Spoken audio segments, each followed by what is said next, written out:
Converge at saka Eastern. So, doon mo makikita na yung magandang team basketball ng Eastern, Hong Kong Eastern. Okay? Doon din makikita yung importance ng mid-range shots. Okay? Kung napanood talaga yung game, kahit highlights lang, makikita nyo paano pumupunto si Cameron Clark.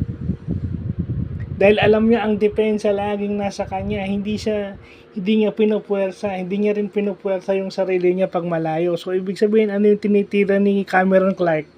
Mid-range o yung tinatawag nilang midi.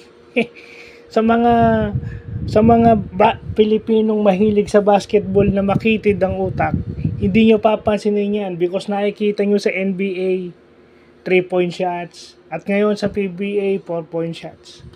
So makikita nyo, pupunto si Cameron Clark out of mid-range at pinapatay niya yung big man ng Converge, sila Arana.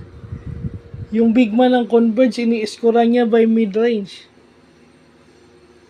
So bakit? Anong pinapakita ng mid-range shots? One, it shows yung kahinaan ng lateral movement at foot speed nila Arana.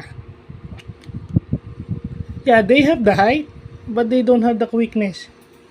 At yun ang natitake advantage nun kasi hindi mo alam kung itutuloy sa basket o biglang hihinto, biglang pupull up. At pag iniwan mo namang libre yon sa perimeter, yung papiso-piso sa larong kalye, yun. At saka yung out-hustled yung hindi ko maintindihan, may advantage sila kay Diallo.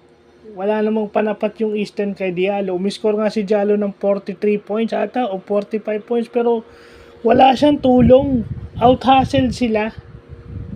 Lagi sila nakukuhanan ng bola at ibig sabihin long shot, long rebound. Alam yan ng Hong Kong Eastern.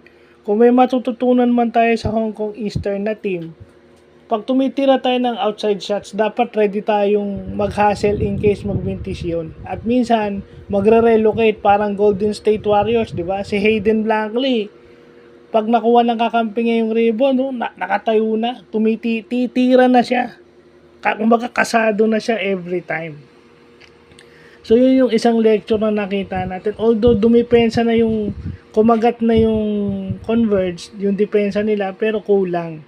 I think Jordan Heading should start early para matulungan si Stockton at saka si Diallo.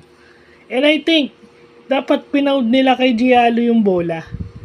I-allow nila kay Diallo yung game and then if Diallo's double team pumasa, going to the basket, hindi puro outside shots. Kasi dumidikit kayo pero ini-scorean nyo rin yung kalaban. Ini-scorean din kayo ng kalaban. So baliwala yung ini-score nyo.